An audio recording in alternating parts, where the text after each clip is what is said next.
Paludismo. Víctor Cáceres Lara.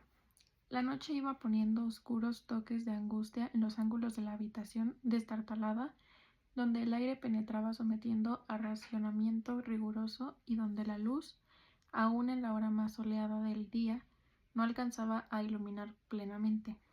Afuera sonaba como temeroso de ser oído el chorro imperceptible de una llave de agua mal cerrada, la única llave para la sed de infinidad de personas que habitaban la misma cuartería.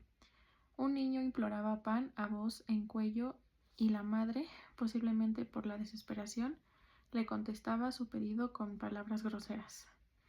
«Cállate, jodido, nadie ha comido aquí». Ella, la enferma del cuarto destartalado, veía cómo la poca luz iba terminándose. No disponía de alumbrado eléctrico y el aceite de la humilde lámpara estaba casi agotado. Ella no sentía ni un hilo de fuerza en sus músculos, ni una emanación tibia dentro de sus venas vacías. Un frío torturante iba subiéndole por las carnes enflaquecidas, ascendía por su cintura otrora flexible y delicada como los mimbres silvestres, y se apoderaba de su corazón, que entonces parecía enroscarse de tristeza, estallando en una plegaria muda, temblorosa de emoción reconcentrada. La luz del día terminaba lentamente. En la calle se oían pisadas de gentes que iban en derroche de vida, camino de la diversión barata, del estanco consumidor de energías y centavos, del burdel lleno de carne pútrida vendida a alto precio, en fin, de toda esa sarta de distracciones que el pobre puede proporcionarse en nuestro medio y que a la larga, lejos de ocasionar gozo o contento, acarrea desgaste, enfermedad, miseria, desamparo, muerte.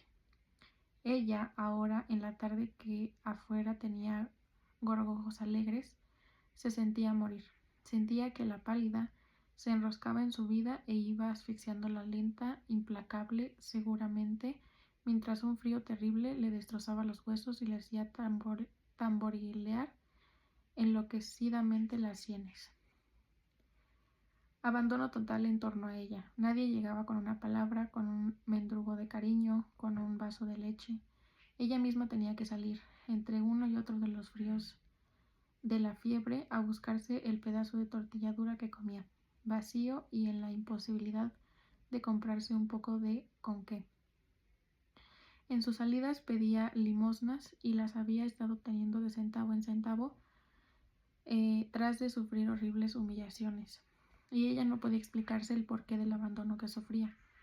Fue ella siempre buena con el prójimo, fue siempre caritativa y dadivosa. Por sus vecinas hizo siempre lo que pudo, a los niños los adoró siempre, quizá porque no pudo tenerlos, pero era posible que la vieran muy delgada, muy amarilla. Quizá la oían toser y pensaban que estaba tísica. Ella sabía que la mataba el paludismo, pero ¿cómo hacer para que los demás no creyeran otra cosa? Mientras tanto tenía que sufrir, que esperar el momento definitivo en que cesaran sus negras penas, sus fructuosas peregrinaciones, su terrible sangrar de plantas corriendo los pedregales del mundo. En el techo empezaban a bailotear sombras extrañas. Las sienes la martillaban más recio y su vista se le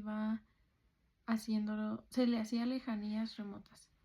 Una lejanía casi imprecisa ya, casi sin contornos, pero que al evocarla en lánguida reminiscencia la hacía sentir una voz de consuelo y resignación abriendo trocha de luz en lo más profundo y en lo más íntimo de su vida. Vivía entonces sus días de infancia en la aldea remota que atesoraba fragancia tonificante de pinos, música de sonsorales enamorados, olor de terneritos retozones, cadencia de torrentes despeñados, frescura de sabanetas empapadas de rocío, pureza de sencilleces campesinas impregnadas de salves y rosarios devotísimos. En la aldea lozana y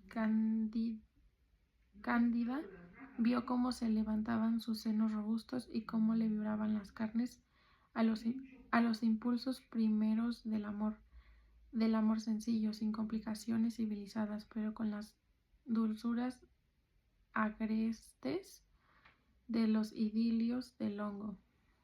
Después sus anhelos por venirse hacia la costa soñada, insinuación de dichas y perspectiva en brazos de promesa cuando desde la lejanía se sueña. Las ilusiones prendían grandes fogatas en su mente sencilla y buena, y los llamados del instinto empezaban a quemar sus carnes morenas, turgentes con un fuego distinto al del generoso sol de los trópicos. Empezó a deleitarse de la propia contemplación cuando, libre de la presión del vestido, surgía a la luz la soberbia retadora de su cuerpo, y cuando crespos por la cosquilla de la brisa como dos conos de fuego se le escapaban los pechos de la presión delicada de la blusa. Entonces conoció al hombre que avivó su fuego interior y la predispuso a la aventura en tentativa de dominar horizontes. Oyó la invitación de venirse a la costa como pudo haber oído la de irse para el cielo. El hombre le gustaba por fuerte, por guapo, por chucano, porque le ofrecía aquello que ella quería conocer, el amor y, además del amor, la costa norte. Allá, le decía él, los bananos crecen frondosos, se ganan grandes salarios y pronto haremos dinero. Tú me ayudarás en lo que puedas y saldremos adelante. ¿Y si alguna mujer te conquista y me das viaje? De ninguna manera. Mi negra, yo te quiero solo a ti y juntos andaremos siempre. Andaremos en tren, en móvil, iremos al cine, a las verbenas, en fin, a todas partes. ¿Y son bonitos los trenes? Como gusanones negros que echaran humo por la cabeza, ¿sabes? Allí va un gentío, de campo en campo, de Lima al puerto. Un hombre va diciendo los nombres de las estaciones: Indiana, Mopala, Tibombo, Quelé, es arrechito. Lo vas a ver. Ella deliraba con salir del viejo pueblo de sus mayores, amar y correr mundo.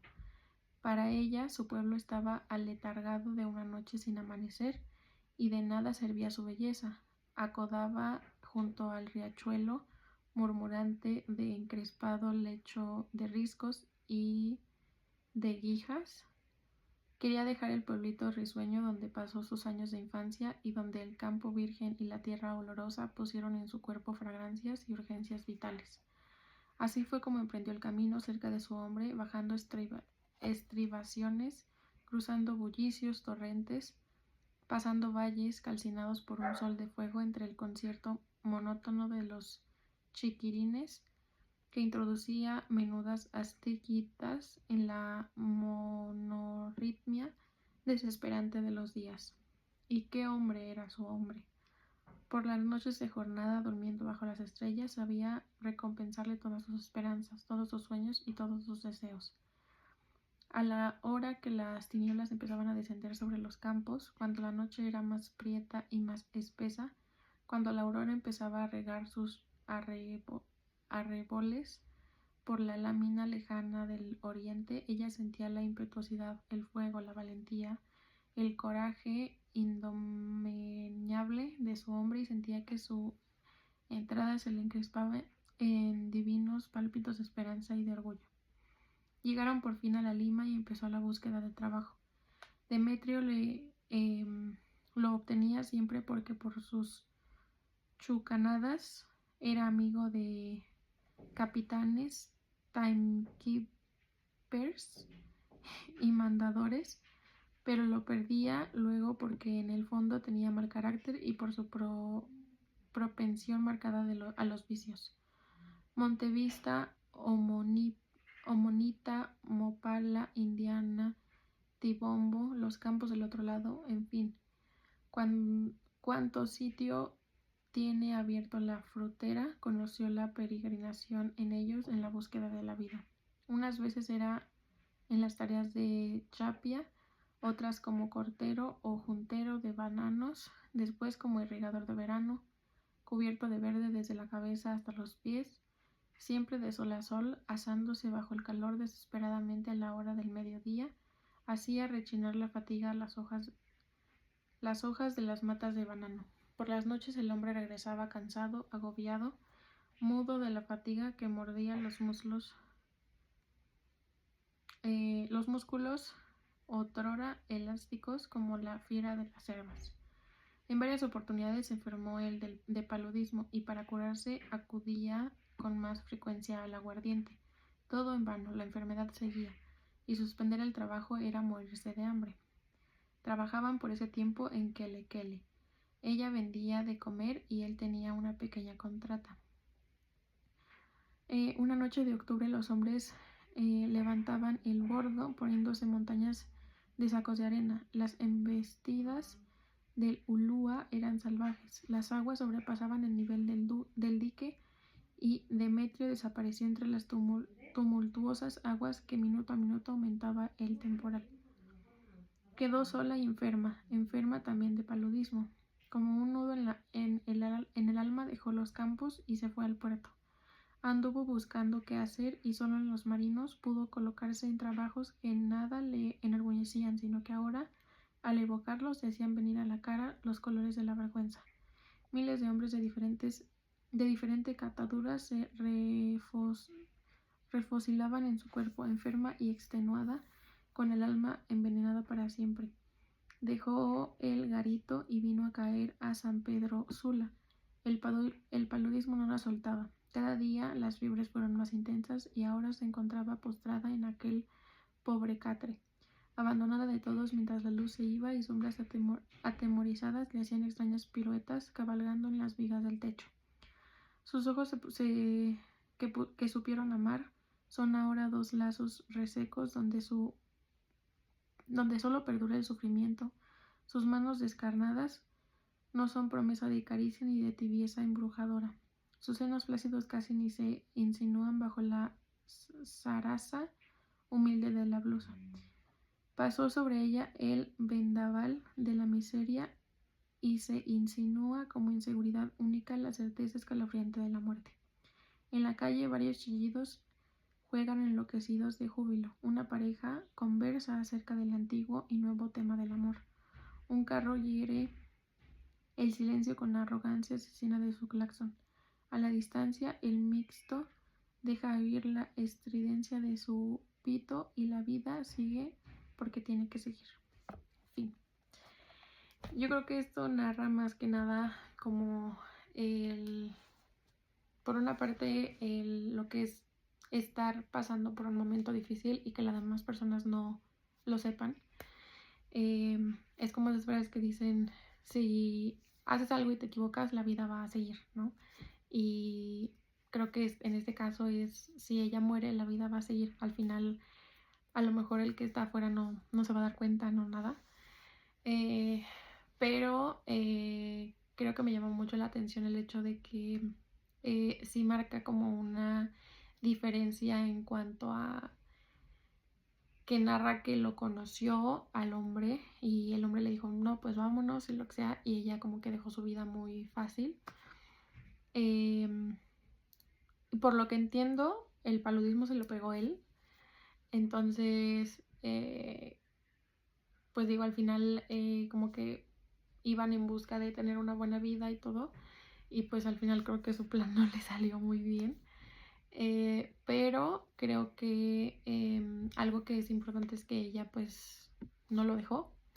Y lo que se me hace muy triste es que justo que ella murió sola, porque al final dejó su vida que tenía para irse con él y al final pues él murió y ella murió sola. Entonces, por lo que entendí, como que es una enfermedad que le causa alucinaciones. Entonces creo que también es una pues forma triste de morir porque al final pues literal solo están esperando a ya no ver nada y ya como a seguir empeorando y todo. Y creo que es una lectura un poco complicada porque tiene muchas palabras no comunes. Pero en conclusión a mí se me hizo una lectura pues triste porque al final ella como que ve pasar su vida literal en sus últimos momentos. Y no dice que muera, pero siento que da a entender al final como que ya solo está esperando a que, pues a que va a morir y que pues la vida va a seguir. Y ya.